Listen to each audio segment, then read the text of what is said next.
경제 김재수 과장이라고 합니다.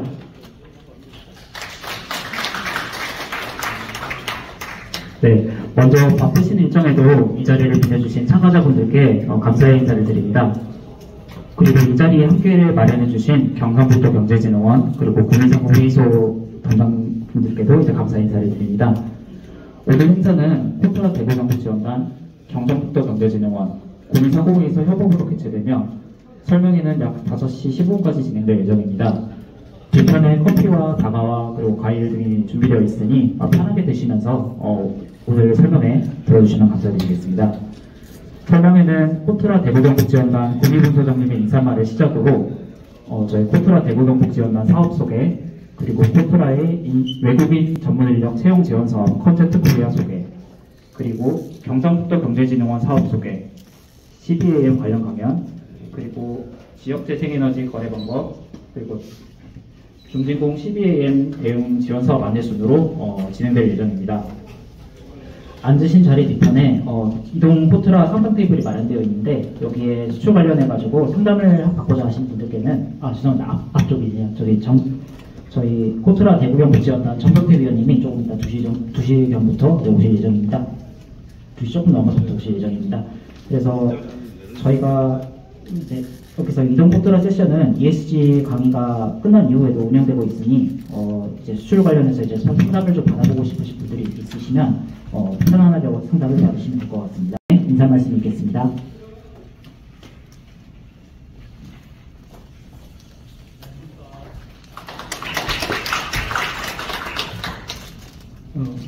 안녕하십니까. 코트라 대구경북지원단 국립분소장 권세영입니다. 바쁘신 와중에 이렇게 설명에 참석해 주신 기업 및 유관기관 관계자분, 오늘의 주제를 상세히 설명해 주실 여사분께 감사드립니다. 오늘 설명의 주요 주제인 EU 탄소 국경 조정 제도는 아직 생소한 분야지만 대기업뿐만 아니라 우리 중소 중견기업에게도 직간접적인 영향을 미칠 것으로 예상이 됩니다.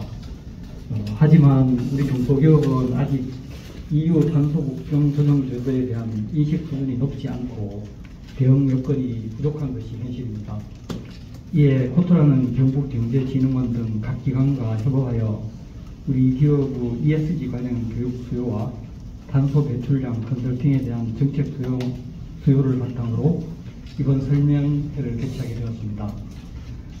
이번 행사에서는 EU 기후변화 관련 규제와 배출량 산정 방법론, 재생에너지 사용을 확대하기 위한 방법 외에도 실제로 경상북도에 소재한 기업이 이용할 수 있는 정책 지원 사업에 대해 소개해 드리고자 합니다. 또한 해외 진출 시 유용하게 활용할 수 있는 해외 지사와 해외 시장 조사, 해외 고급 인력 유치를 지원하는 코트라 컨택 코리아 사업, 경상도청의 수출기업 보조금 사업에 대해서도 안내를 드릴 예정이오니 동행사를 통해 기업 진흥 및 수출에 많은 도움이 되기를 바랍니다. 네, 감사합니다.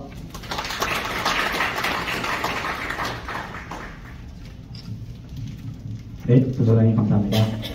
제가 저희 코트라 대구경북지원단의 2024년 사업을 간략하게 소개해 드리겠습니다. 네, 방금 전까지 사회를 맡은 김재수 과장이라고 합니다. 지금부터 발표를 시작하도록 하겠습니다.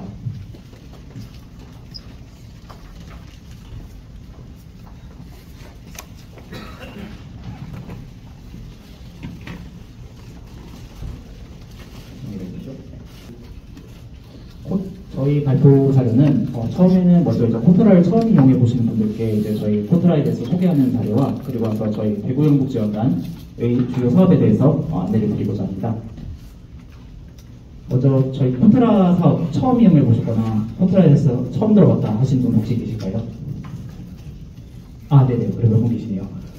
저희가 코트라는 저희 산업통상자원부 산하에 있는 공공기관으로 이제 저희 우리 중소중견기업분들의 수출 진흥을 위해서 여러 가지 사업들을 하고 있는 공공기관입니다. 저희는 이제 유럽, 중국, 미국, 서남아, 아프리카, 이 세계 각지에 이렇게 세계 84개국에 129개 해외무역관을 설치해서 그 지역의 그 국가에 이제 수출을 하고 싶어하는 중소기업분들의 지원을 도와드리고 있습니다. 네. 그러면 지금부터 저희 코트라 서비스 맵, 그리고 저희 코트라를 처음 이용해 보시는 분들을 위해 추천해 드릴 만한 사업, 그리고 이제 저희 시장조사, 신규 수출 기업화, 해외 지사 사업에 대해서 간략하게 소개를 좀 드리도록 하겠습니다. 네, 저희 코트라에서는 지금 여기 이 무역관들 쭉 보시면 아시겠지만 굉장히 다양한 무역관들이 있고, 그리고 각 무역관에서도 굉장히 이 각각의 무역관에서도 여러 가지 사업들을 하고 있습니다. 그래서 저희 코트라 전체 서비스 맵을 보시면은 저희가 수출을 처음 해보시는 기업에서 저희 지방지원관도 그렇고 본사에서도 그렇고 수출 전문위원분들이 계세요.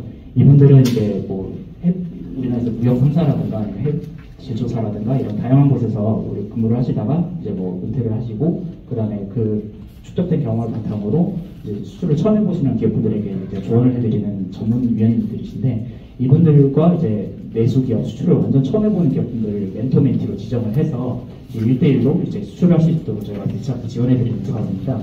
이게 대상은 이제 수출이 아예 작년에 없었거나 10만 불 이하 정도의 이제 수출 초보 기업분들이 이제 참가하실 수가 있는데요.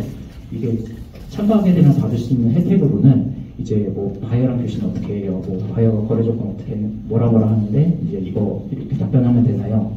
같은 이제 무역 실무나 아니면 수출 성사 이렇게까지의 뭐 교섭이라든가 아니면 뭐 답변을 할 때 어떻게 답변을 해야 되는지 이런 세세한 부분까지 이제 저희 전문위원님들이 이제 맞춰서 지원을 해드릴 수 있어요. 게다가 거기에 이제 저희 그 기업분들이 필요하신 그 저희 사업이 뭔지, 그 기업분들이 이용하신 그 수출 과정에서 이제 기업분들이 이용하시는 좋은 저희 코트라의 지원 사업이나 아니면 다른 유관기관의 사업들을 이제 제때제때 이제 필요 기업들에게 이제 제안을 드리고 이제 설명을 드리고 안내를 드리는 그런 이제 그렇게 함으로써 이제 기업분들이 조금 더 저희 정책 사업을 조금 더 활용할 수 있도록 도와드리는 것도 하고 있습니다. 그리고 수출 기관들이 연계해가지고 오늘같이 이제 수출 전문 분야 세미나를 열거나 아니면은 이제 수출 기업으로 전환에 필요한 그런 이제 역량 개발에 필요한 그런 지원들을 하시기도 하고요. 그리고 이제 마지막으로 잠재 바이어 발굴 코트라에서 이제 저희 해외 무역관과 이제 바이코리아를 통해서 제품 홍보를 하고 바이어를 발굴하는 것도 이제 저희가 지원을 해드리고 있습니다. 다만 이거는 내년 1월부터 3월까지 이제 접수를 신청받고 있어가지고 올해는 사실 끝난 거는 맞는데 내년에 이제 2025년이 되면 다시 1월부터 요 예수기업 수출기업화 사업에 참여하는 기업들을 모집을 해요. 그래서 그때 이제 올해 뭐 수출 실적이 전무하거나 아니면 올해 10만 불 이하로 수출하셨던 기업분들이면은 저희 코트라에 문의를 주시면 저희 기업위원님들이 되게 적극적으로 상담을 해주시려고 하실 거니까 많은 이용 좀 부탁드리겠습니다. 그 기업에서 그냥 VAT 9만 원 정도만 내시면 이제 3개월 동안 참가하실 수 있도록 하고 있으니까 이것도 많이 참가해 주시면 이것도 많이 뒤에서 다시 말씀드릴 건데 이것도 한번 눈여겨봐 주시면 감사드리겠습니다. 지원단 대구경북 쪽에 있는 지사의 사업들입니다. 먼저 이제 무역사절단입니다. 무역사절단은 코트라가 기업과 함께 출장단을 꾸려가지고 해외에 이제 출장을 나가서 현지 바이어도 발굴하고 현지 시장도 조사하고 이제 수출 상담도 참가하는 그런 이제 해외 마케팅 사업인데요. 여기 참가하셨던 기업분들 보니까 이제 얼마 전에 뭐 갔다 오셨던 기업분들도 계신 것 같고, 그다음에 이제 저희 쪽의 사업에 참여한 이력이 없었던 걸 확인된 기업분들도 섞여 있어가지고 좀 더 설명을 드리고자 합니다. 요것 같은 경우에는 이제 연초부터 이렇게 몇 개 사절단 이렇게 정리를 연초에 이렇게 확정을 해가지고 그때 이제 기업분들에 따라서 이제 지역의 및 매칭 전시회 연계 수출 상담입니다.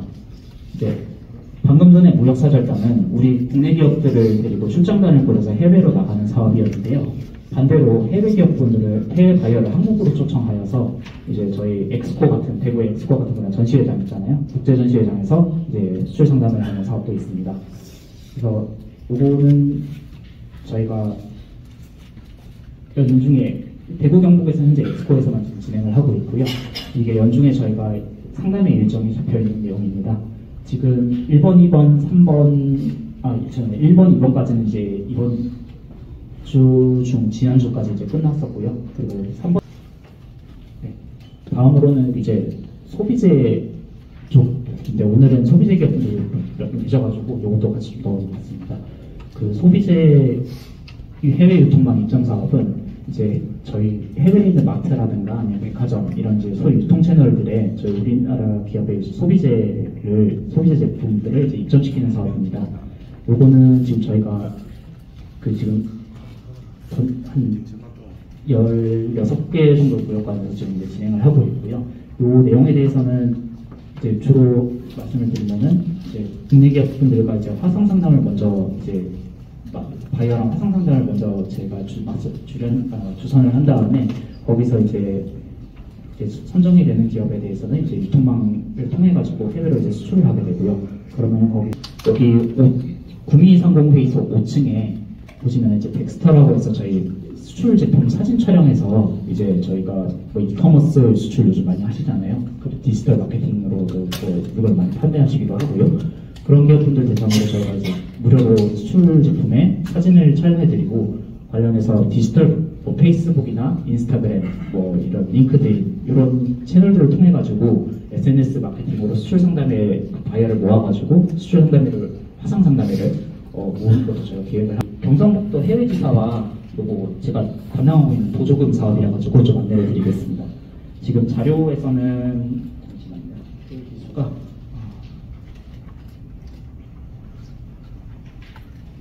15페이지를 보시면 될 텐데요. 설명을 드렸었던 그 지사화 사업에 참가하고 싶으신 기업분들이면은 저희가 이제 참가비 50% 정도를 이제 기업에서 저희 경상북도청에서 이제 경상북도 기업에게 보조금을 드리는 사업을 하고 있어서 그거 좀 많이 이용해 주시면 감사드리겠고요. 이것도 제가 지금 담당하고 있어서 보조금 사업 많이 이용해 주시면 감사드리겠습니다. 그리고 두 번째로 공동물류라고 해서 해외로 수출을 하실 때 저기 해외 현지에서 이제 물류 창고를 두고 이제 거기서 이제 물건을 반출하고 반입하고 하시는 분들도 계세요. 여기에 대해서도 저희 코트라 공동물류 서비스 많이 이용하시면은 기업당 이제 1,000만 원 정도까지는 저희가 이제 지원을 해드릴 수 있으니까 이것도 좀 많은 이용 부탁드리겠습니다. 다음으로는 17페이지의 해외시장 조사 지원 사업인데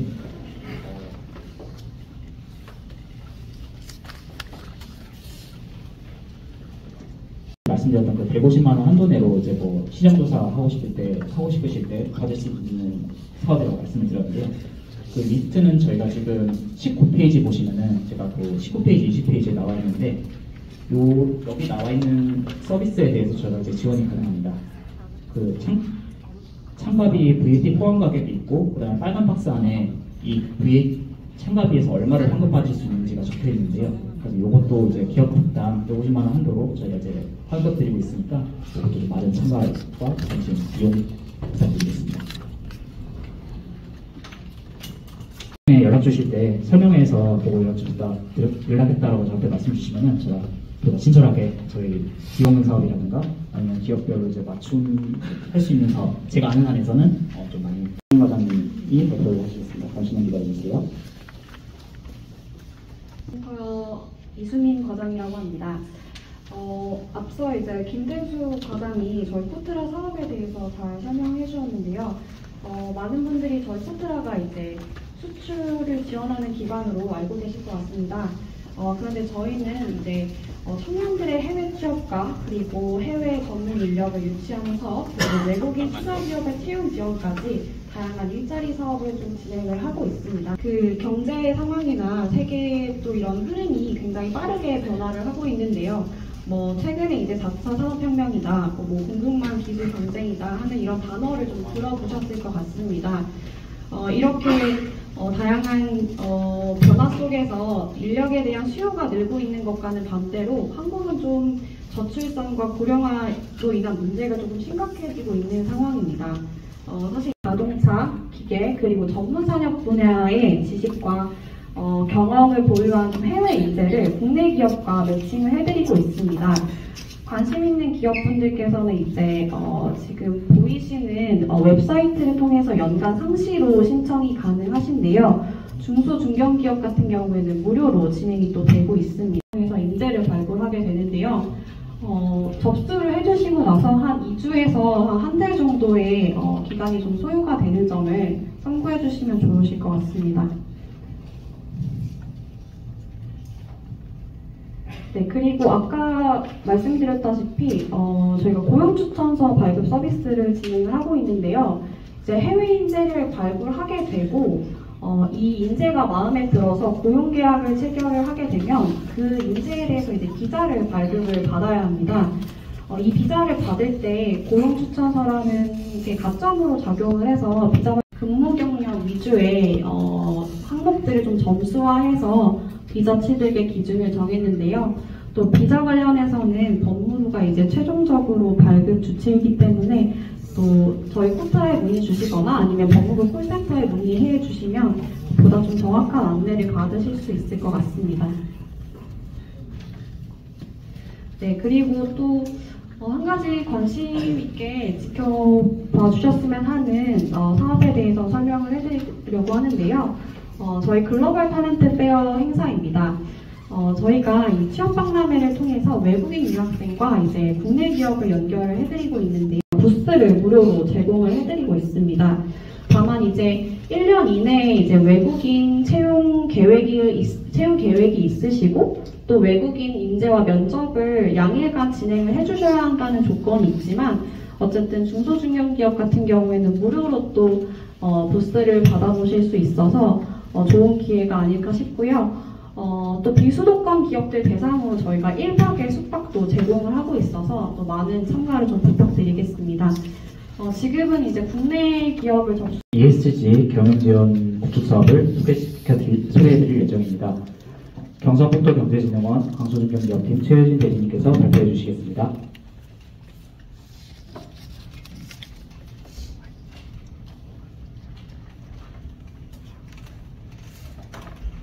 먼저 저희 기관에 대해 먼저 소개를 해드리자면 경상북도경제진흥원은 경상북도 내 중소기업과 소상공인의 혁신성장을 지원하는 기관으로 지속가능한 중소기업과 소상공인을 육성하는 컨트롤타워의 역할을 수행할 수 있도록 노력하고 있습니다. 특히 경상북도경제진흥원은 글로벌 강소기업 육성, 일자리 창출, 소상공인 자생력 향상 지원에 이바지하고 있습니다.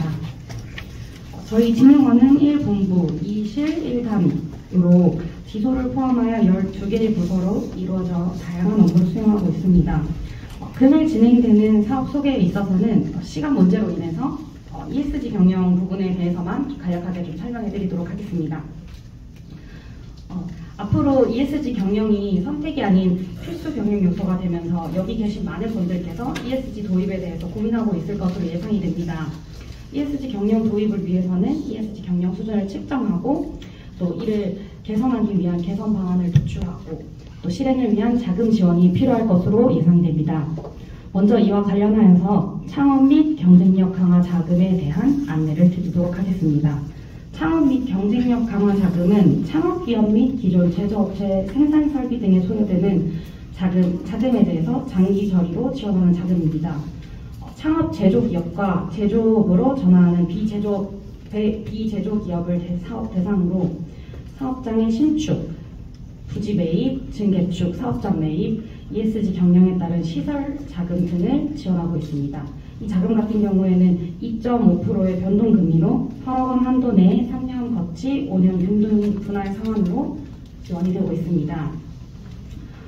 부지 매입비, 기계 구입비, ESG 경영에 따른 시설 자금 등을 지원을 하고 있고 동자금은 이제 경상북도와 취득은행 간 협약에 의해서 지원되는 사업으로 은행에서 이제 제시하는 조건을 만족해야 하며 국민, 기업, 농협 등 10개사 은행을 취급하고 있습니다. 다음은 ESG 경영 지원 구축 사업에 대해서 소개해 드리도록 하겠습니다. 경상북도 경제진흥원은 경상북도, 김천, 구미, 포항시와 함께 도내 중소기업의 지속가능 성장 제고를 위해서 중소기업 ESG 경영 지원 구축 사업을 운영하고 있습니다. 사업은 크게 세 꼭지로 지원하고 있습니다. ESG 글로벌 동향 및 도입 방법 등 교육을 통한 중소기업 ESG 역량 강화를 지원을 하고 기업별 ESG 수준 현황 측정을 지원하고 기업 맞춤형 신청 컨설팅 지원을 통해서 기업들이 좀 단계적으로 지속가능 경영 체계를 구축할 수 있도록 지원하고 있습니다. 오늘 3시부터 진행되는 교육은 코트라와 구미상공리소와 함께 유럽 탄소 국경 조정 제도의 도입에 따른 수출 기업의 부담을 줄이고 이를 대비하기 위한 전략 수립에서 실행까지 종합 솔루션을 제공할 수 있도록 마련되었습니다.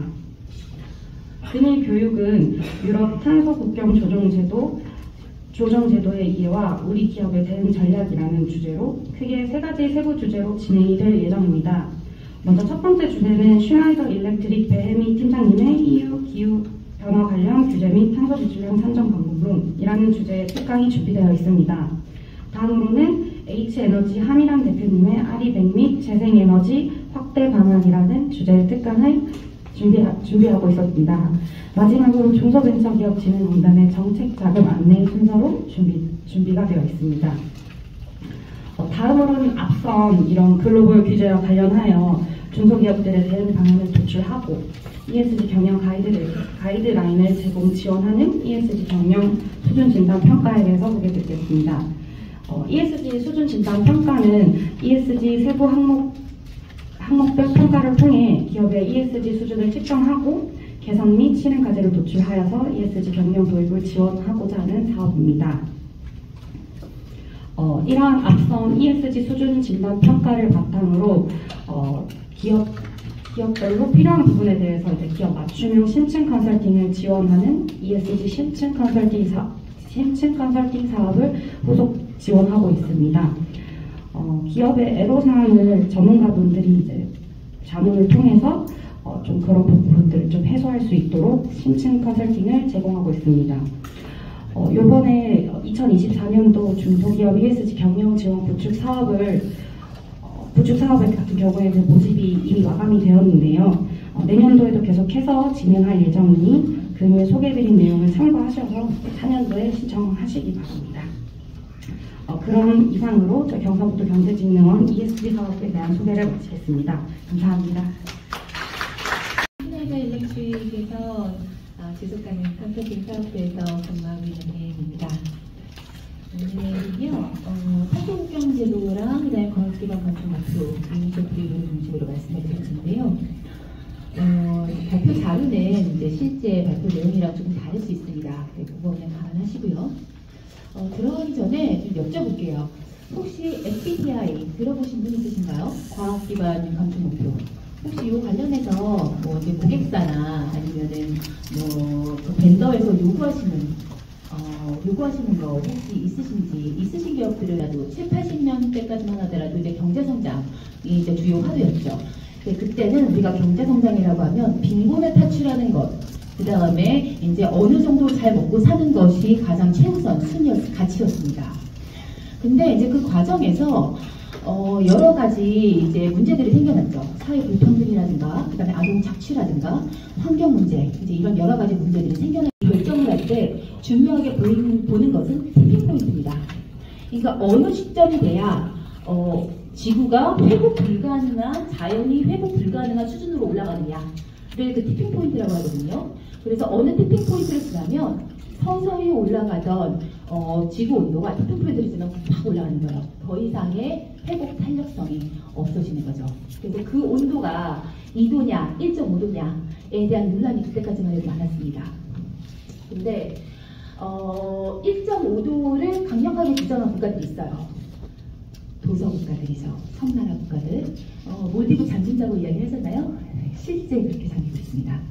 태평양 도서 국가들은 지금 이미 잠기고 있기 때문에 2도까지 올라가면 우리 죽는다라고 얘기를 했던 거예요. 근데 2도 이하를 근데 1.5도를 반대한 국가들 있죠. 석유 수출하는 국가들, 네, 산유국들, 사우디아라비아라든가 이제 브라질이라든가 강력하게 반대를 했던 겁니다. 그 권고안을 바탕으로 만들어진 게 ISSB, 이제 비재무적 회계 기준이죠. 올해부터 이게 발효가 됐고요. 내년부터는 공시가 들어가야 됩니다. 그래서 ISSB는 크게 SASB의 평가 항목과 그다음에 TCFD 권고안을 반영을 해서 기업이 노출된 기후변화의 기회와 리스크를 정량적으로 분석하고 평가해서 재무적 영향으로 환산해서 공시하는 것, 그리고 이것을 사업 전략에 반영하는 것을 요구를 하고 있습니다. 이거 관련해서 우리나라 매출 감축 목표를 수립합니다. 그러니까 참여하고 나서 2년 내 수립하셔야 돼요. 2년 내 수립하고 나서 그 다음에는 목표를 제출해서 이거를 검증을 받고 검증을 받고 나오면은 이제 이 감축 목표를 대내외에 공표를 합니다. 공표를 하면 이제 이 프로그레스, 그러니까 감축을 실제로 얼마나 했느냐를 SBTI가 모니터링을 하게 돼요.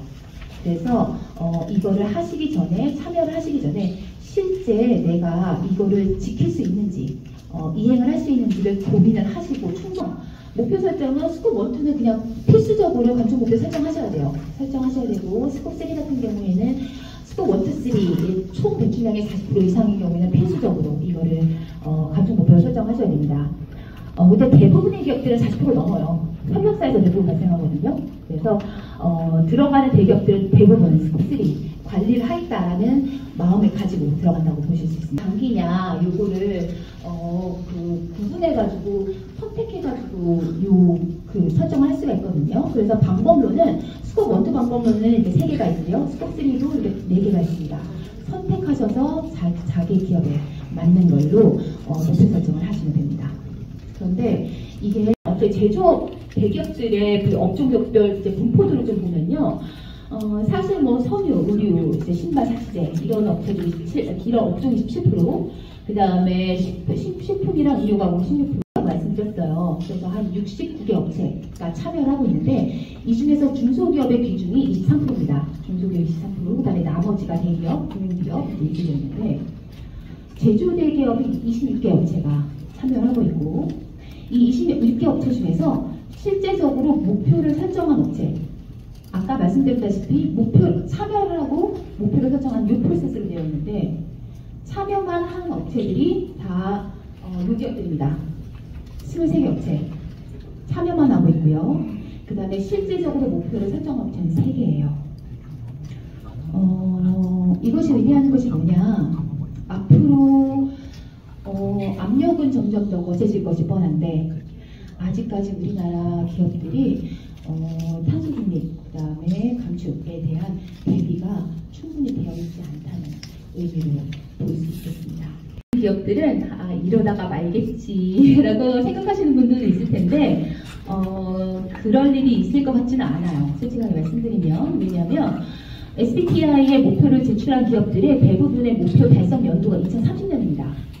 대부분 2030년에 목표를 달성한다고 다 제출하고 있어요. 지금 반 지났기 때문에 앞으로 남은 시간은 이 목표를 달성하려고 압력을 더 가할 것이 뻔합니다. 그래서 여기에 대응을 하시려면 우선 그리고 이제 동일한 프로세스인데요. 이건 전기예요. 전기인데 이렇게 계산을 하고 나면 이제 세금은 어떻게 되겠냐라고 생각을 해보면 우리가 배출권거래제 우리나라 배출권거래제를 대응하시는 기업들이 있잖아요. 그러니까 이게 사실은 이제 전사 배출량의 그 산정하는 방법입니다. 그래서 많이 아실 것 같아서 그냥 이제 중요한 부분만 개념만 설명을 드리고 끝내도록 하겠습니다. 배출량 산정 범위는요, 직접이랑 간접으로 나누는데 직접은 사용하는 연료에서 발생하는 것 또는 그 이동 연료, 그러니까 자동차라든가 이동 연료에서 이동 배출에서 발생하는 것. 그 다음에 누출이라든가 공정 배출 여기서 발생하는 것을 의미합니다. 그리고 간접은 전기, 그 다음에 스콥 3는 협력사 배출량이에요. 그래서 이렇게 구분이 된다는 거래제가 있습니다만 국제 기준에서 조직 경계를 설정하는 그 방법은 약간 좀 다르긴 합니다. 조직 경계는 기본적으로 기업 그룹 단위에서 배출량을 산정하는 것을 원칙으로 하고 있습니다. 그러니까 예를 들어서 이제 모기업이 기업이 이렇게 4개가 있다라고 한다면 이 기업의 그 운영에서 발생하는 이제 많이 아실 것 같아서 다만 예산 하나 말씀드리겠습니다. 스콥 2의 배출량을 산정을 할 때 마켓 베이스와 로케이션 베이스 두 가지가 위치 기반과 시장 기반 이 두 가지의 배출량을 같이 보고하셔야 되거든요. 그래서 이게 무슨 의미냐라고 하면 로케이션은 우리 한전처럼 이제 그리드에서 나오는 그 배출률 계획 있지 않습니까? 그거를 써서 이제 계산하는 게 위치기반입니다.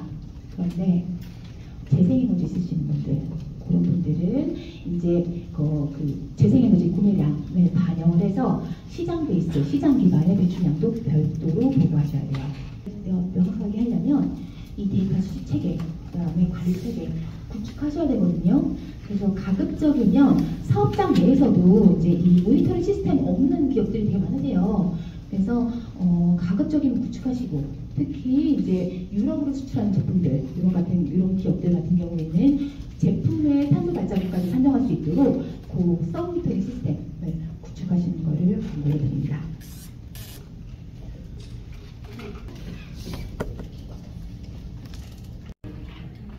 네,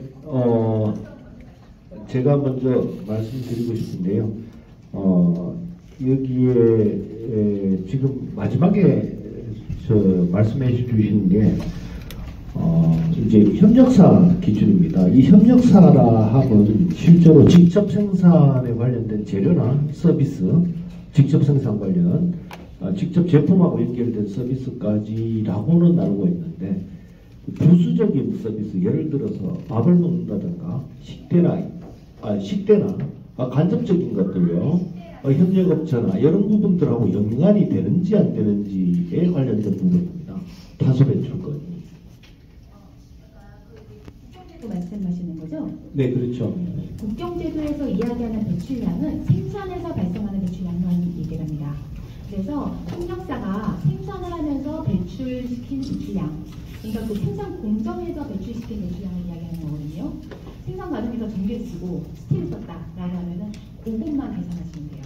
네, 그 범위를 넓히자면 운송 과정, 그러니까 생산물의 운송 과정까지 포함하는 거네요, 그죠? 안 됩니까? 네. 그리고 또 하나는 ESG에서 그러면 그 관리하는 범위가 어디까지입니까? 그거는 또 연관이 있나요, 혹시? ESG가 굉장히 넓은 범위인데요. 지금 현재 이제 ESG에서 요구하는 것들이 기후변화는 기본입니다. 그러니까 탄소 배출량 이건 기본이고요. 그거 외에도 분쟁 과정, 경매, 노동 착취, 아동 인권, 그 다음에 여성 성차별의 문제, 그 다음에 또 뭐가 있을까요? 사회와 환경, 지배구조. 이제 이런 것들을 다 포함하게 되거든요. 그래서 ESG는 굉장히 넓은 이제 다양한 주제들을 포함하고 있고요. 그렇지만 그 중에서 가장 핵심은 환경, 그 중에서도 기후변화라고 보실 수 있겠습니다. 제가 말씀드리는 거는 명확하게 그 ESG라는 범위가 넓긴 하지만 이게 ESG는 그러면 거기도 똑같이 직접 생산에 관련돼 있는 부분만 하는 건지. 네. 지금은 협력사까지 포함해요. 옛날에는 내가 생산하는 범위에서만 이제 ESG를 관리하라고 했다면 지금은 밸류 체인까지 다 관리하라고 하고 있습니다. 그냥 이게 그 생산하는 제품에 실제로 보면 원료를 협력사에서 구할 거 아닙니까?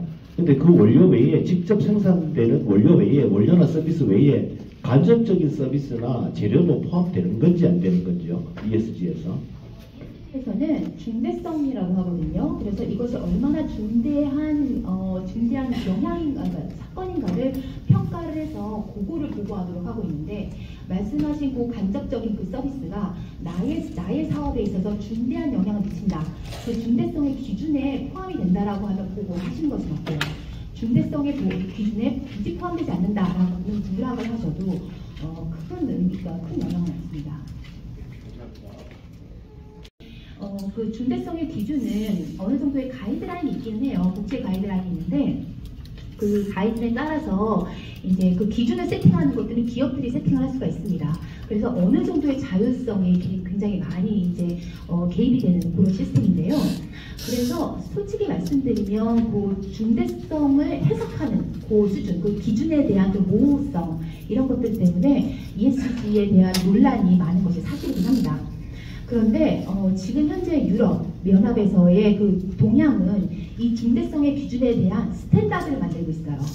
그래서 유럽으로 진출하는 기업들 중에서 ESG 이슈를 보고해야 되는 기업들은 그 유럽이 세팅한 그 중대성 기준에 맞춰서 중대성 평가를 하고 그 중대성 평가에 걸리는 이슈들은 모두 다 보고를 하셔야 됩니다. 네, 감사합니다. 다음 질문. 그 아리백이라는 거는 그 넷제로 시대의 재생에너지, 그러니까 재생에너지를 대표될 수 있고요. 이거는 미래 석유죠. 그러니까 예전에 우리는 석유를 올려서 썼는데 이제는 재생에는 전기를 올려서 써야 되는 것들이죠. 이거 예전 자료인데. 기업들 한번 접해보는 문제들 한번 보죠. 일제로 그러면 이제 석유가 저무는 시대입니다. 우선 어떤 현상이냐, 조금 전에 나온 뭐 시범이랑 다 연관이 되죠. 온실가스 감축 계획에서 배출권이 유상화했다고 되고, 이건 무슨 말이냐, 이제 탄소 배출하려면 돈을 내야 되는데 그게 나랑 무슨 상관이냐, 이제 올해부터 설정되면 내년부터 전원 부분의 100%가 상향이 됩니다. 100% 상향이 된다는 얘기는 발전 부분이 100% 된다는 얘기는 간단하게 전기요금이 34원으로 오른다. 일반적으로 딱 그렇게 보면 됩니다. 발전 부분 100% 오르면은 1kWh 전기요금이 34원 오른다. 탄소 온실가스 배출권 유상화했다는 되면 그렇게 보면 되고요. 현재 요금 대비 38% 오른다는 것은 재생에너지 전기랑 비교할 때 비교 우위를 잃어버리는 것이겠죠. 두 번째, 그럼 시방, 탄소 폭탄 이렇게도 읽을 수 있는데 저게 가동이 되면 무엇이 되는가? 우리나라 여기 보면은 배출권이 EU에 비해서는 한 많이 쌉니다. 많이 싸. EU가 9배 높죠. 이런 것이 가동이 되면은 수출할 때 KDA에서 제공하는 것이죠. 수출할 때 톤당 $50 정도 부과가 될 거다. $50 부과가 될 거라는 것이 이제 $50 부과가 된다는 얘기는 일반 전기 썼을 때 킬로와트아워당 34원이 되는 겁니다. 아까 말한 그래서 전기가 발전 부분이 100% 유상화했다는 된다는 얘기는 전기요금이 100% 34원이 올라간다는 얘기죠. 그럼 그 전기요금이 안 올라가면은 여러분들이 유럽에 34원이 됩니다. 둘 중에는 어차피. 자, 그 말을 비교해보면은 지금 현재 한전 낮 시간 동안에 태양광 발전되는 시간의 전기요금은 산업용 A 기준으로 보면 166원이에요. 166원이고요. 여기에 34원을 더하면은 이제 200원이 되는 것이죠. 그럼 200원의 전기요금을 쓰는 거하고 아리백 전기 쓰는 것도 어느 것이 쌀까? 당연히 천지 상태에 저 34원을 더하면은 재생에너지가 쌉니다. 그럼 이제 이거는 일반 전기 쓰면 약간 더 비싸지만 수출할 때 좋을까? 그렇지도 않죠. 정확하게 계산이 이렇게 되는 겁니다. 34원 기억하시면 되고요. 세 번째는 그러면 저희만 그런데 남들도 안 하는데 나도 해야 될 것인가? 한번 보면은 구글 선언했다가 우리 다 선언을 해줬는데 100%, 애플 93% 돼 있고, 애플이 93%인 거는 국민지역도 있겠지만 LG이노텍이라든지 서플라이들이 이제 못한 면들, 그런 닥쳐진 것들이고요. 이케아 100%고요. 우리가 잘 생각해봤을 때 우리나라 기업들은 어떻게 하지 하는데 SK 하이닉스, LG 에너지 솔루션, 삼성전자 100% 다 했어요. 100% 다 했고요. 어떻게 했느냐? 우리나라의 제외한 지역은 다음번 공장을 지을 때 고민이 되겠죠. 어디다 지을 것인지 고민을 할 것이고, 서플라이어들 같은 경우도 고민이 될 텐데, 여기에 시사점은 무엇이냐면은 이미 많은 부분 하고 있기 때문에 글로벌 경쟁함에 있어서 이것이 바뀌진 않을 것이다. 거꾸로 미국과 중국 입장에서는 수출 규제라거나 글로벌 경쟁하기 위해서 저걸 가동시킬 것이다. 이렇게 보면 됩니다. 여기에 하나 더 있죠. 이거는 어제 발표된 겁니다. 서울 포럼에서 발표된 것이 에너지 업계가 발표한 것이 아니고 서울 포럼에서 첨단 기술 시장의 게임 체인저는 전력이 된다. 이렇게 발표했죠. 그래서 우리나라 네이버가 가지고 있는 이제 GPU 서버가 2,000대예요. 근데 챗GPT를 가동할 때 필요한 거는 2,000대가 아니라 2만 대도 아니라 20만 대도 아니라 400만 대입니다. AI를 쓰고 있어서 기술 격차가 나는 것이고, 거기에 대해서 이제 반도체 업계부터 해서 다 이제 위기를 겪는 것이고, 여기에 이제 밑에 바로 보면 기사 찾아보면 삼성전자 주식을 팔아야 되는 것인가, 어떻게 되는 이런 것이 나옵니다. 그러니까 전기가 급등하는 것이죠. 무엇 때문에? 여기 밑에 보면은 조선일보의 AI 때문에 한 10배 정도 뜹니다. 그런 모든 면들은 어떻게 되냐? 그러면 여러분들이 글로벌 자본이면 어떨까요? 재생에너지 써야 되는데, 무수히 써야 되는데, 점점 수요가 올라가는데, 그러면은 여기 계신 분들 석유 가격 오른다고 기분 나빠서 안 쓰나요? 써야 되지 않습니까? 석유가 재생에너지로 바뀌는 것이고, 재생에너지가 올라도 쓸 수밖에 없을 것이에요. 쓸 수밖에 없어서 지금 이게 SBS에서 얘기한 거죠. 맥쿼리, 블랙록은 미국의 글로벌 최대 자본입니다. 다 한국의 중국도 있는데, 저기서 중국은 무엇이냐고는 차마 다루지 못했는데 중국의 유한투자공사입니다. 전력 한전 같은 기업이 우리나라 같이도 다 산다. 왜 살까? 어차피 이제 재생에너지 석유가 재생으로 바뀌는데 여기 우리나라에 있는 석유라고 보면 석유 나오는 것을 내가 다 사야지 우리나라에 필요한 모든 양을 내가 공급하잖아요. 가격을 자원을 잡은 사람이 결정하는 겁니다. 그래서 주도권 잡으면 진짜 큰일이라는 건 뭐냐면은 우리나라 자본이 잡으면은 전기 가격을 팍팍 올리지 못하죠. 근데 저쪽 글로벌 자본이 잡았을 때는 충분히 올릴 수 있습니다. 석유 가격 올리듯이. 하나를 더 볼게요. 여기서 나오는 얘기, 이건 2021년도 얘기인데요. 삼성전자가 하이닉스가 우리나라에 있는 재생에 다 끌어모아도 모자른다는 겁니다. 이거 2021년도, 22년도 지금 가면은 삼성전자 혼자 쓰기에도 모자른 것들이죠. 거기에 앞에서 말한 이제 여러 가지 AI까지 나오면은 전혀 모자른 것이고, 지금 우리나라 상황도 잘 보면은 뭐 그럼 우리나라도 더 깔면 되는 것이 아니야? 그렇진 않죠. 여기 보면 한전 선료도 없고 한전 적자다. 더 깔지도 못한다. 그럼 석유는 일정한데 저 기업들이 아까 AI 쓰는 기업 네이버 같은 경우들도 아직 들어오지도 않았는데 재생에대한 거의 없다. 그럼 일반 기업들이 쓸 수 있는 재생에너지가 배분이 될 것인가? 전쟁터에서 저 배분이 될 것인가? 배분이 안 되면 어떻게 될 것인가? 배분이 안 되면은 가격이 올라가겠죠. 지금 여기서 보면은 페이스북에서 한번 찾아보면 될 겁니다. 블랙록 이렇게 검색하고 해보면은 발전소를 메가와트당 한 23억에 사고 있었죠. 다 사고 있습니다. 어떻게? 한전솔로가 없더라도 한전솔로가 없으면 전기 못 팔잖아요. 다 사는 거죠. 어차피 한전솔로 놓을 거니까. 그렇죠. 시장은 이렇게 흘러가고 있습니다.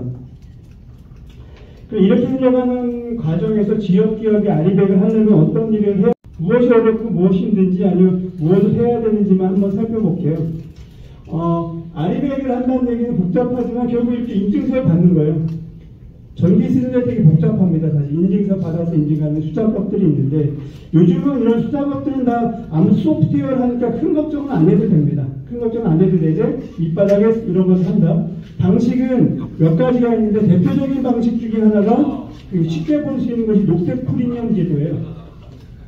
녹색 프리미엄은 한전 전기 쓰는데 돈 더 주는 거예요. 10만원씩 더 주면 되는 거죠. 아주 간편하죠. 대신에 녹색 프리미엄 제도는 온실가스 감축 실적을 인정받지 못 받는다. 그러면 아까 34원이 더 올라간다는 얘기에서, 그리고 또 하나는 추가성을 인정받지 못한다는 것이, 추가성이라는 것은 기업들이 아리백 선언을 되게 중요하게 여기는 요소입니다. 나이가 투자를 통해서 재생에너지가 투자된 것이냐, 안 된 것이, 그린워싱이냐. 그래서 녹색 프리미엄을 가지고 수출하는 데서는 돈도 올라가지만 영향도 못 받는다. 그럼 나머지는 무엇이냐? PPA하고 버추얼 PPA라는 건 무엇이냐면은 아리백을 한다는 건 재생에너지 썼다는 인증서를 가져오는 것이고요. 인증서를 가져오는데 방법은 태양광 발전소에 있는 전기 직접 쓰면서 태양광 발전소 생산에 인증서를 받는 방법이 있고, 전기는 한전한테 쓰고 인증서만 재생에 쓰는 인증서만 가져오는 방법. 이것은 버추얼 PPA, 위에는 PPA 이렇게 되는데 두 가지 방법이 있으면 발전소에 직접 전기 사쓰고 그 다음에 하는 방법. 근데 요는 이 두 가지가 모두 20년 장기 고정 계약을 해야 된다는 것이고, 장기 고정 계약을 하는 대략 이제 신용도가 A는 돼야 되겠죠? A는 돼야 됩니다. 그럼 그렇지 않은 기업들은 어떻게 하느냐? 인증서를 시장에서 구매하는 겁니다. 시장에서 구매하면 20년 장기 고정 계약이 아닌 시장에서 구매하면은 리스크에 노출이 되겠죠. 마지막은 그래서 이렇게 온사이트 PPA라고 해서 일본이 굉장히 많이 합니다. 일본이 우리나라 딸리가 있죠. 일본 같은 경우 온사이트 PPA 검색하면 굉장히 많은 시장인데 경쟁이 되니까 내 지붕을 임대주고 지붕에서 설치된 태양광 전기를 사쓰는 거죠.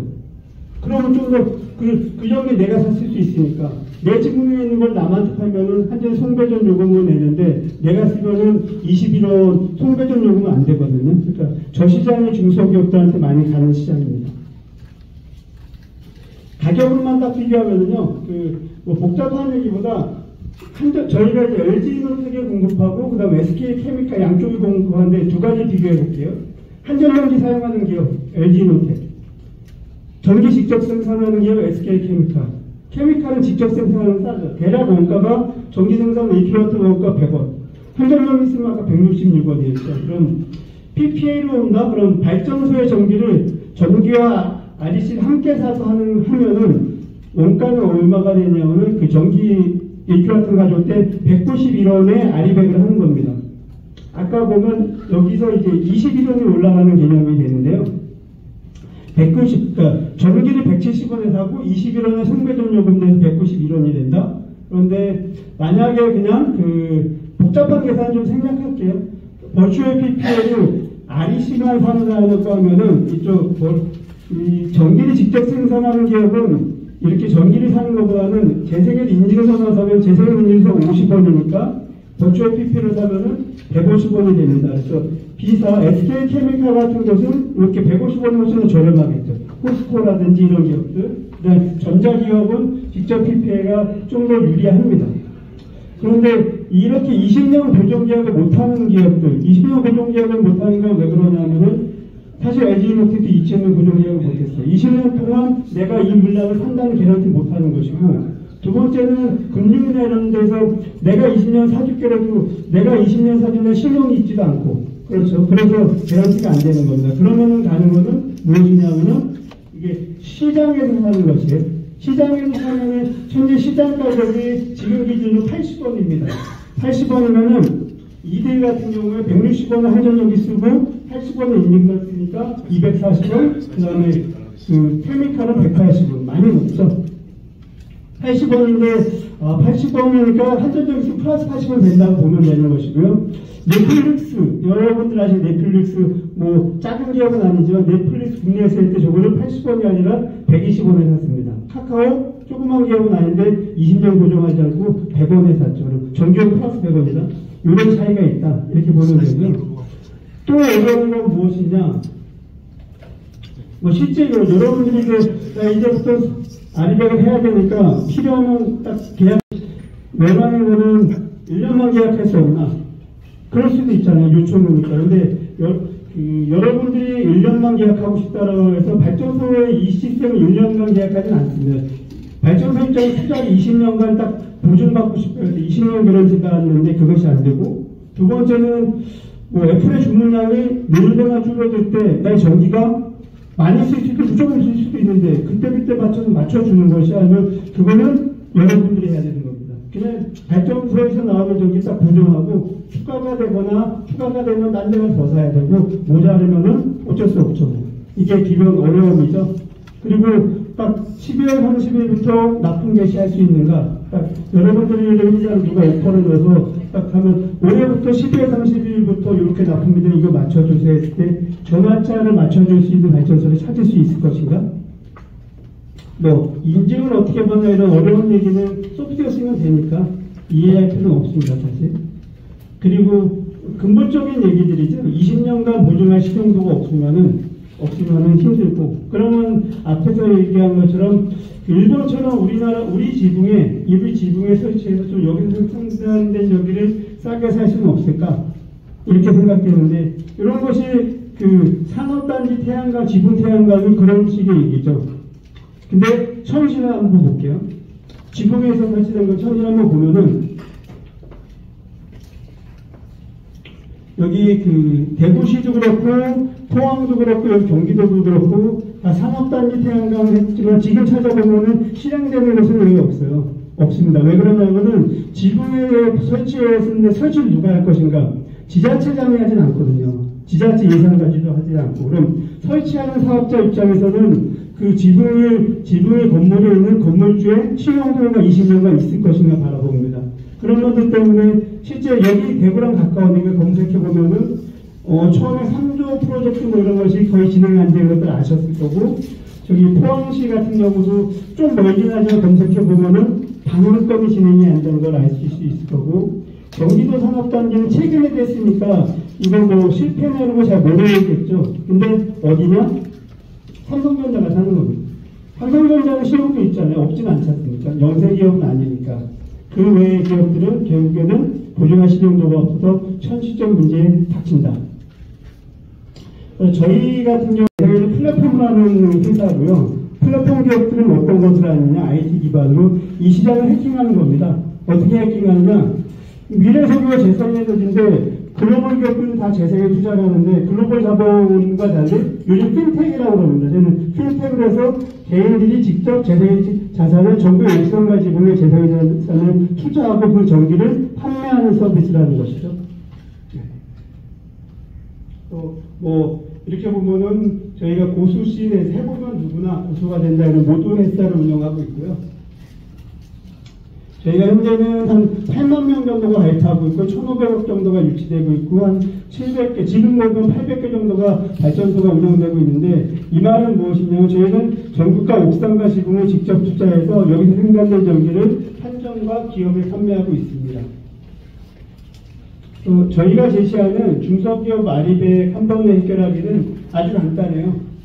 뭐냐면은 가기 전에 말씀드린 대로 LG이노텍의 리콰이먼트 FL로 납품해야 되는데 딱 12월 31일부터 납품해줘야 된다. 그 말을 맞출 수 있는 게 두 번째는 나는 애플이 20년간 계획해주지 않았으니까 3년간만 했으면 좋겠다. 이런 리콰이먼트를 어떻게 맞출 것인가. SK케미칼 언제 6월 30일부터 날에 맞출 수 있을 것인가. 이런 것들은 대형 발전소들 같은 경우는 뭐 새만금에 있는 발전소는 처음에 지는 단계부터 대출되는 단계부터 누가 쓸지가 다 설정이 되어 있습니다. 그런 식으로 한번 해결하는 것은 간단합니다. 복잡하지 않고 제가 좀 자료에서 너무 복잡해서 간단하게 했는데 그냥 지붕에 여러분들의 지붕에 저희 모액이 투자하고 거기서 생산된 전기를 이제 전력시장 판매하다. 그럼 그 시간 동안에는 여기 발전대 임대 수익을 얻겠죠. 임대 수익을 얻다가 그 발주처에서 아리백 계획에 제출해 하면은 내 지붕에 이렇게 설치됐으니 이걸 사다 쓰겠다. 그런 건 인증서를 누가 제출해줘야 되니까 저희가 의향서 제출해주면은 그걸 증빙이 됩니다. 발전소를. 그리고 그러면은 추가로 갑자기 여름이라든지 물량이 더 늘어났을 때 줄었을 때는 저희들 플랫폼이니까 오픈마켓 같은 거요. 플랫폼에서 운영하는 발전소들 중에서 일부를 여러분들의 그 필요한 양에 맞춰주면 되는 것이죠. 그래서 딱 그겁니다. 쓴 만큼 계약 기간 동안 그 돈 내는 거죠. 딱 20년 고정가격 계약 그렇게 움직이는 것이고요. 임대 같은 경우는 대략적으로 보면 2,000평 기준으로 보면은 첫 해 임대료는 1억 4천 정도, 그 이후에 4천만 원 정도가 되는 이런 솔루션이 있고요. 그러니까 이게 온사이트 PPA 방식입니다.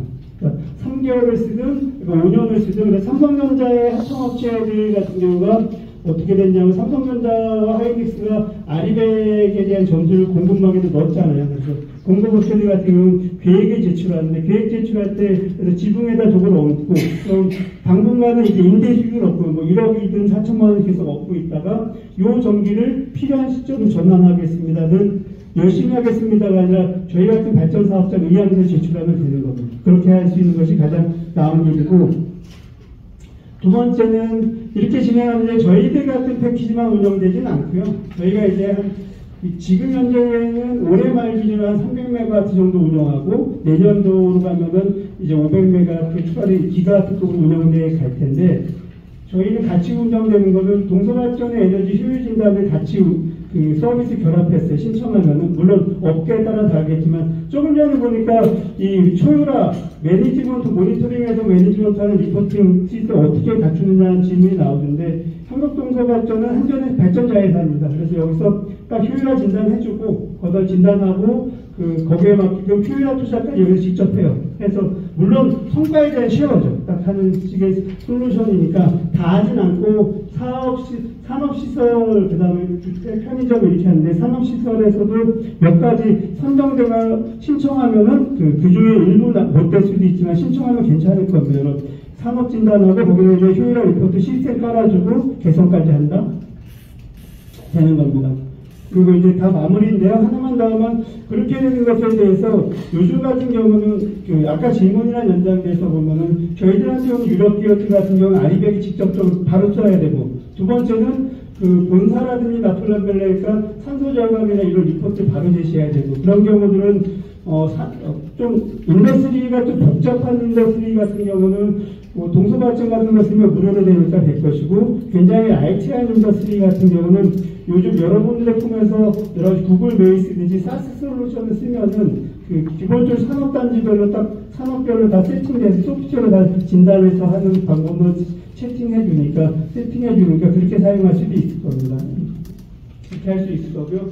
그래서 저희가 제시한 거는 여기 솔라뱅크라고 치시면은 뭐 한정 프로모션을 통해서 신청하실 수 있을 겁니다. 편안하게. 저희가 그 플랫폼 기업이 하는 거는 그래서 이 복잡한 얘기를 너무 복잡하게 전 정기쟁이들의 세상이라고 하는데 정기쟁이들은 너무 복잡하고 얼마나 어렵다고 얘기하는데 어려워도 스마트폰에 AI가 있다고 우리가 AI 알 필요 없거든요. 쓰면 되는 것들이지. 그걸 다 배워서 하면은 낙후되는 것이고요. 다양한 솔루션은 항상 나온다. 그걸 쓴다고 채택하면 된다고 보고 앞에서 말하는 그 동서가 기반 솔루션 아니면은 탄소진단 솔루션 같은 경우 일본 가면은 은행에서 제공해 줍니다. 스미토브 미스 은행을 찾아보면 다 솔루션 제공해주고 대략 200만 원 정도 되네. 그런 솔루션은 계속 나올 것이다. 이상 마치겠습니다.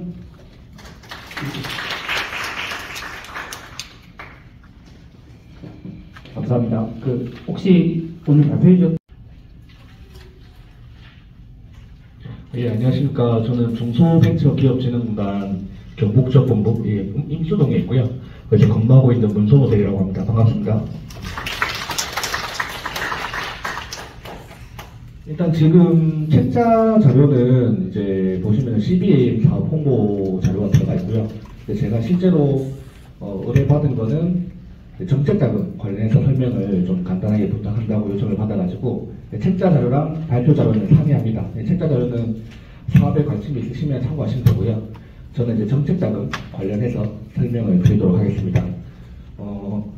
이게 지금 오늘 제가 듣기로는 계속 지금 강의가 이어져 오고 있어갖고 다들 피곤하실 텐데 그냥 편안하게 그냥 이야기하듯이 편안하게 해드리시면 될 것 같습니다. 일단은 저희가 중소벤처기업진흥공단에서는 이제 우리 중소기업들한테 정책자금을 지원하고 있습니다. 근데 이게 보조금처럼 주고 끝나는 게 아니고 융자 사업입니다. 그러니까 나중에 대출을 해주고 상환을 해야 되는 사업인 거죠. 대상부터 말씀드리겠습니다. 크게 이제 당연히 중소기업진흥공단이기 때문에 중기업 그리고 소기업 이런 중소기업에 해당이 돼야 되고요. 그래서 이제 나중에 제외 대상들을 제가 설명드릴 텐데 크게 중소기업이면 일단 신청할 수 있다. 근데 여기서 이제 그러면 중기업, 소기업이 아닌 소상공인은 어떻게 되느냐? 소상공인은 지원 가능한 경우도 있고 아닌 경우도 있습니다. 그건 제가 이따가 조금 설명을 드리겠습니다. 일단 저희 정책 목적은 이제 민간 금융시장의 실패를 마이크 좀 바꾸겠습니다. 시장의 실패를 보완한다. 이게 무슨 말이냐면 이제 시장에만 그러니까 이제 민간 시장에만 맡겨놓으면 대출이 힘든 업체들이 많아요. 그러니까 이제 그런 업체들 그런 시장 실패 영역을 보완하기 위해서 저희 기관이 있는 거라고 보시면 됩니다. 그래서 나중에 이제 제한 대상을 말씀드릴 텐데 중진공 같은 경우에는 너무 우량한 기업, 민간에서 충분히 자금을 조달할 수 있는 기업들은 지원 대상에서 제외하고 있거든요. 그러니까 이제 민간 시장 실패를 보완하고 정책적으로 육성이 필요한 중소기업들에게 자금을 지원해서 중소기업들의 성장을 견인한다. 이게 목적이 되겠고요. 정책 방향에 대해서 말씀드리면은 그럼 이제 이런 정책 자금을 지원하면은 업체들이 신청이 많이 들어올 거잖아요. 근데 이제 모든 업체를 지원하면 좋겠지만 예산 상황이 이제 그렇지 못하기 때문에 저희도 정부에서 짜놓은 예산안 내에서 자금을 지원하기 때문에 우선적으로 지원할 업체를 정할 수밖에 없습니다. 이제 그거는 매년 공고가 나가는데 보시면은 고용이 많이 올라가는 업체라든지 수출을 지금 하고 있거나 많이 올라가는 업체 또 이제 매출 같은 경우 많이 향상된 업체들한테 먼저 우선 투자를 하고 있고요. 그리고 그 밑에 보시면 시설 투자, 이제 운전 자금도 저희가 지원하지만 시설 투자를 하는 기업들한테 또 자금을 지원하고 있고요. 아마 이 시설 투자 같은 경우에는 뭐 여러 가지 있을 수 있습니다. 뭐 기계 설비도 있을 수 있고 사업장 매입도 있을 수 있고 이런 업체들한테 지원을 먼저 하고 있고요. 그 밑에는 이제 정부에서 정한 혁신 성장 분야를 영위하는 기업, 이런 기업에게 저희가 지원을 하고 있습니다. 자금 종류는 상당히 많기 때문에 이걸 지금 제가 다 설명드릴 수는 없고 저희 그 중소벤처기업진흥 홈페이지 들어가시면 저희 알림광장 들어가시면 공고가 나가 있거든요. 참고하시면 되는데 간략하게 제가 말씀드리면 지금 여기 이제 수출하는 기업들이 많다고 들었거든요. 수출하는 업체들을 대상으로 한 자금도 저희가 별도로 있습니다. 위에서 두 번째 보시면 신시장 진출 지원 자금이라고 해서 이런 자금은 이제 수출 실적이 있어야 하거나 혹은 이제 수출 관련된 사업에 참여를 한 업체들만 신청이 가능한 자금이 있거든요. 그 자금에 대해서는 좀 이따 다시 설명드리겠습니다.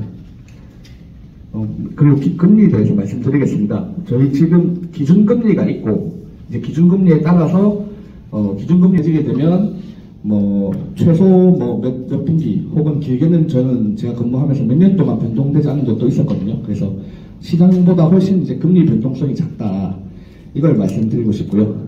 예. 이제 우리 같은 경우에 이제 수출 자금 같은 경우에는 B그룹에 해당되거든요. 그래서 기준금리 2.9%에서 그대로 이제 금리가 적용되게 되고 여기서 이제 업체들 신용 등급에 따라서 조금씩 가감되는 부분이 있습니다. 금리는 그것이 좀 조정이 되게 됩니다. 그리고 이건 운전자금 기준이고 시설 투자를 하시는 경우에는 0.3% 정도 금리 우대가 들어가게 됩니다. 그럼 어떻게 신청하면 되느냐? 절차를 안내 드리겠습니다. 저희가 매월 이제 홈페이지에서 공고 일정을 미리 안내를 하고 공고가 나갑니다. 그러면 그 정해진 일자에 홈페이지 안내한 일자에 우리 홈페이지 들어가시면 그 융자 신청을 하실 수가 있어요. 일단 이게 첫 번째로 뭘 하는 거냐면 상담 신청을 하시는 거예요. 상담 신청을 하셔서 이제 들어온 업체들을 보고 저희가 아까 말씀드렸듯이 정책 우선도 이제 이 업체가 고용이 얼마 늘었는가, 수출을 하고 있는가, 뭐 이런 시설 투자를 하고 있는가 이런 것들을 보고 점수화를 하게 돼서 통과가 되면 저희가 이제 평가를 나가게 되고요. 평가를 나가서 통과가 되시면 최종적으로 대출이 이루어지게 됩니다.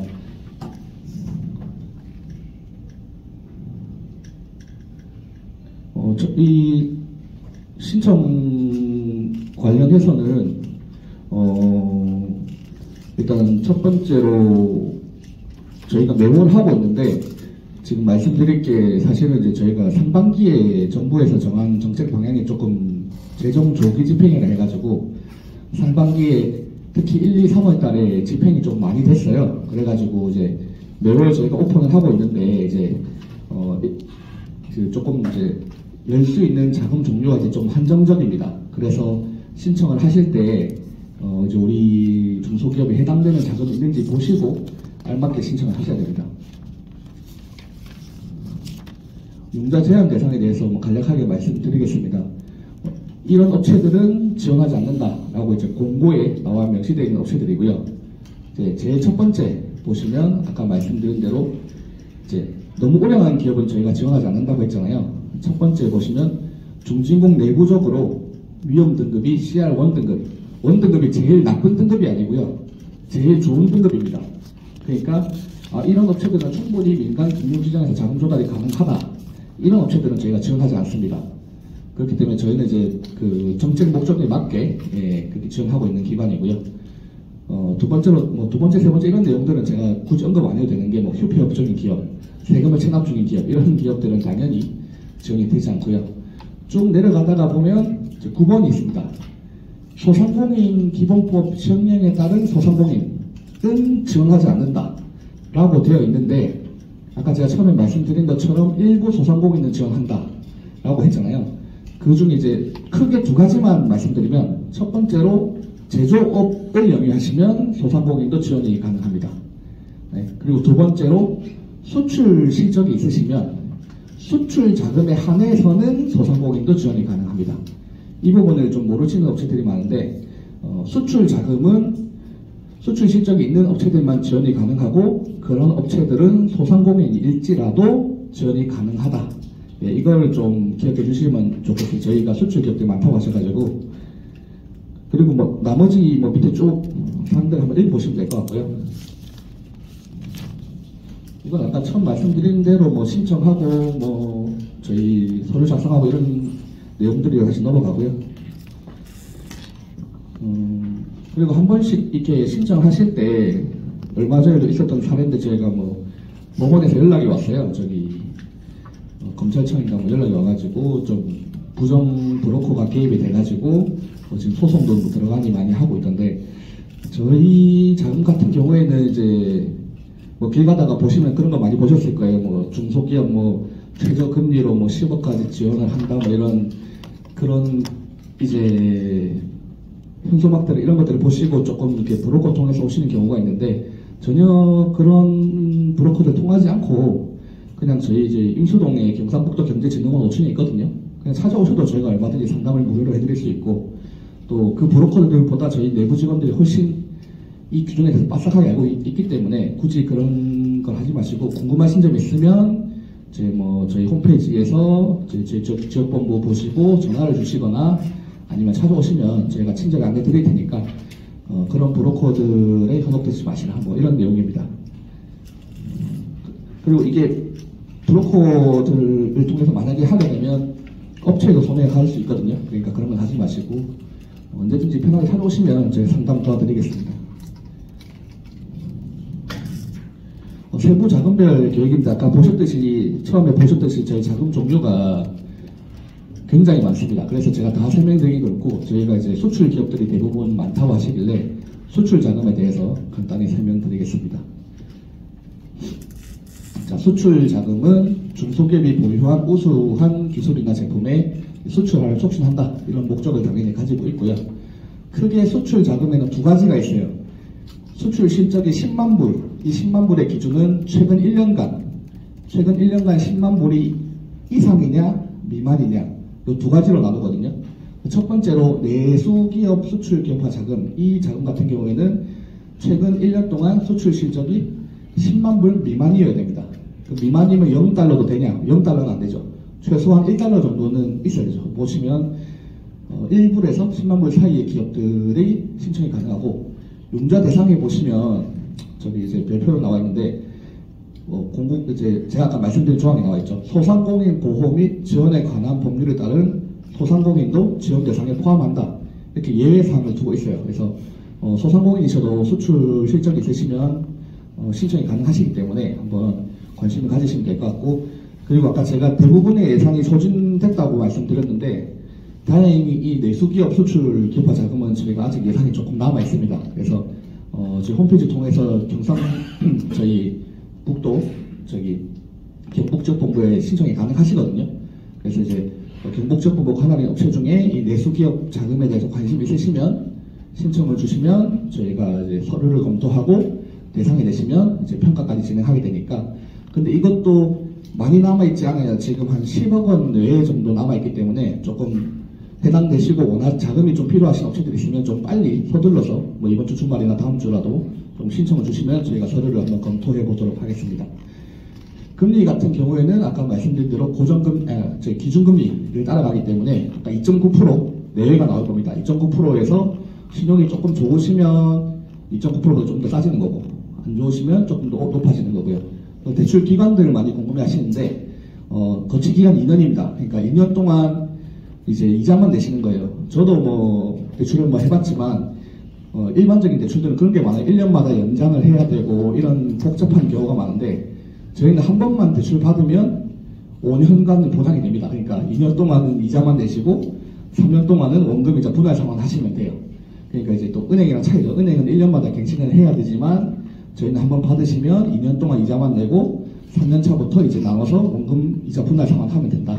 대신 또 은행이랑 차이라면 이제 3년 차 이제 원금 상환이 도래했을 때부터는 연장을 조금 해줄 수 있다. 왜냐하면 저희는 또 이 자금을 회수해서 또 다른 이 자금이 필요한 중소기업들에게 지원을 해야 되기 때문에 그런 부분은 이제 일반적인 시중은행과 차이라고 좀 보시면 될 것 같습니다. 대출 한도입니다. 한도는 기업당 연간 5억 원 이내. 이 자금 같은 경우에는 최대, 그러니까 업체가 아무리 우량하더라도 최대 나갈 수 있는 한도가 기업당 5억 이내다 라고 보시면 될 것 같고요. 이 자금은 기계설비 지원도 가능합니다. 그러니까 이제 내수기업 이 자금에 해당되시는데 지금 뭐 기계설비 도입을 준비하신 업체들도 충분히 신청 가능하시니까 또 관심이 있으시면 신청하시면 될 것 같습니다. 그 다음 수출 자금으로 설명드릴 건 이제 수출 기업 글로벌화 자금이 있는데 앞서 말씀드린 자금이 10만 불 미만 자금이라면 이 자금은 이제 최근 1년 동안 수출 실적이 10만 불 초과하는 업체들을 위한 자금이거든요. 이 자금도 보시면 뭐 금리는 아까 말씀드린 앞선 이제 기준금리랑 동일하고요. 운전 자금은 5년 동안 지원하고 이 자금 같은 경우에는 이제 시설 자금은 이제 4년 거치 6년 상환. 저희 중진공 자금에서 만약에 시설 자금을 지원받으시면 장점 중에 하나가 4년 동안 이자만 내시고 5년 차부터 이제 원금 도래가 상환해서 4년 거치 6년 상환 동안 상환하시면 되거든요. 그러니까 10년 동안 상환하시면 되는 거예요. 4년 동안 이자 내고 남은 6년 동안 원금 이자 분할 상환하시고, 그래서 이제 부담을 최대한 덜어드리고 있는 거죠. 저희가 그렇게 하고 대출 한도는 보시는 대로 보시면 되는데, 안타깝게도 지금 이 자금은 1, 2, 3월 달에 거의 다 소진이 돼가지고 지금은 신청하셔도 아마 신청 자체가 안 되게 돼 있을 겁니다. 자금이 다 소진돼서. 근데 이제 매년 정부에서 이제 뭐 여름쯤 되면 하는 게 있죠. 뭐 추가 경정 예산이라든지 뭐 이런 여러 추가 예산이 내려올 수 있는데, 그게 되면 저희가 또 홈페이지 공고를 해서 접수를 받을 수도 있지만, 그 전에 올해 지금 현재로서는 경북적본부는 이 자금은 지금 신청이 불가합니다. 그래서 아쉽지만 수출 실적이 10만 불 미만인 업체들은 지금 이제 지원 가능한 자금이 있으니까 한번 신청 주셔서 검토 받으시면 될 것 같습니다. 그리고 제가 남아있는 예산 중에 조금 간략하게 조금 설명드리면은, 지금 신청한 가능한 자금에 한해서 좀 간단히 몇 개 설명드리면, 이제 우리 공장에 스마트 공장 인증 받으신 업체들이 있으시면 이 스마트 공장 인증서를 바탕으로 신성장 기반 자금 신청이 가능하시거든요. 근데 이거는 지금 뭐가 가능하냐면 2차 보전 상품이라는 게 신청이 가능해요. 2차 보전은 뭐냐면 대출은 은행에서 진행하시는 겁니다. 은행에서 진행하시는 건데 저희가 그 이자의 일부를 저희가 중진공에서 내드리는 거예요. 예를 들어 은행에서 5%의 대출을 받으셨다. 그런데 중진공에서 3%의 이자를 지원해준다. 그럼 실제로 업체가 부담할 이자는 5, 100이 3에서 2%만 부담하시면 되는 거예요. 이런 상품이 남아있거든요. 그래서 혹시 여기 있으신 업체들 중에 제조 현장 스마트화 자금, 스마트 공장 인증을 받으신 업체가 있으면 이 자금은 현재 신청 가능하게 열려 있으니까 한번 신청해 보시면 될 것 같습니다. 제가 시간이 사실 20분에 이 많은 자금을 다 설명드리기 힘들어서 조금 두서없이 말씀드렸는데 하나만 더 말씀드릴게요. 그 중소기업 운영하시다 보면 그 예상치 못하게 힘든 경우가 많아요. 그 중에 이제 뭐가 있냐면 자연재해 같은 경우가 있거든요. 이 경우는 뭐 작년에 저도 봤었지만 이제 침수가 구미 중에 일부 뭐 중소기업은 비가 많이 와서 뭐 폭풍으로 뭐 침수가 이루어진 경우도 있었고, 올해 같은 경우에는 급작스럽게 화재가 발생해가지고 불이 난 경우가 있었어요. 이런 경우에 사람 이름 모르는 거니까 이제 이런 경우에 중소기업진흥공단에서 저기 재해자금을 운영하고 있습니다. 이런 경우에는 신청하시면 거의 대부분 저희가 최대한 재해 난 업체들은 도와드리려고 노력하고 있거든요. 그래서 혹시나 사업을 운영하시다가 이런 경우가 생기시면 이런 게 있었지라고 생각하시고 재해자금을 한번 신청해 보시면 될 것 같습니다. 지금 보시는 대로 전국에 뭐 거의 30여 개의 지역 본지부가 있고요. 이제 경북 지역본부 같은 경우에는 임수동에 위치하고 5층 경상북도 경제진흥원 5층에 위치하고 있습니다. 그리고 혹시 지금 이 자금 관련해서 궁금하신 점 있으신 분 있으실까요? 말씀 주시겠습니다.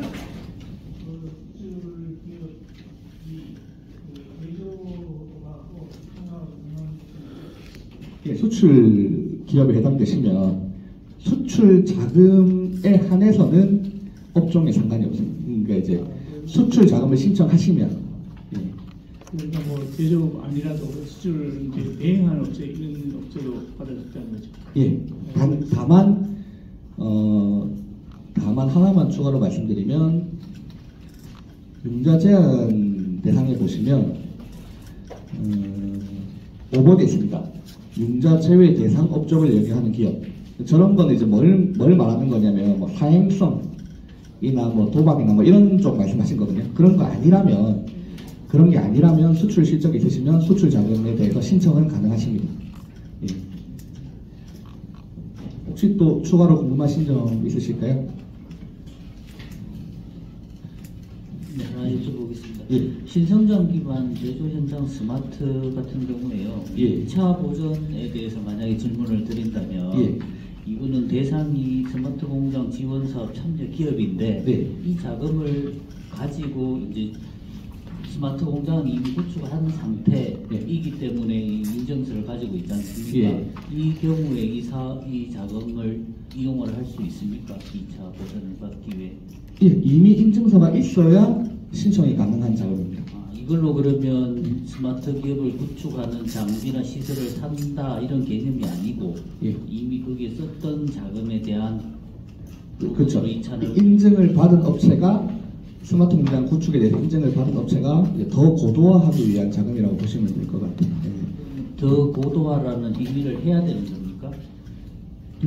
이 자금 이런 지원을 받기 위해서는 예. 고도화라는 행위를 후속적으로 해야 되는 겁니까? 아니면 이미 했기 때문에 그냥 별다른 액션이 없어도 당연히 이제 계획은 가지고 있으셔야 되겠지만 그 계획이 이행이 될 수도 있고 안 될 수도 있잖아요.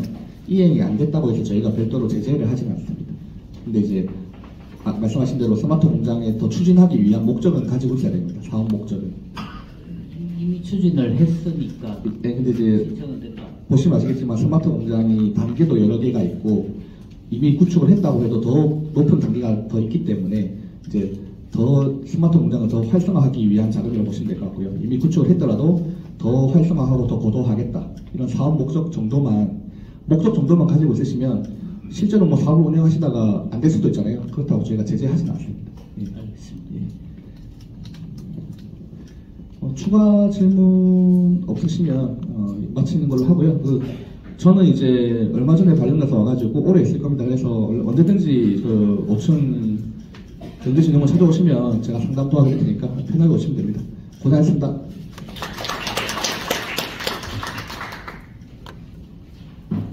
네, 대표 감사드립니다. 저희가 오늘 행사는 이제 이것으로 마치도록 하고요. 원래 15분에 마치도록 되어 있었지만 항상 설명회는 10분 전에 마치는 게 공룰이라고 저는 배웠습니다. 그래서 이대로 이제 행사를 종료하겠고요. 만약에 이제 저희 수출 전문위원님과 뭔가 수출 관련해서 애로사항이 있어가지고 상담을 하고 싶으신 분에는 앞에 저희 홍기 전문위원님께서 지금 계십니다. 그래서 저분과 상담을 해주시면 감사드리겠습니다. 오늘 행사 참석하시느라 대단히 수고 많으셨습니다. 감사합니다.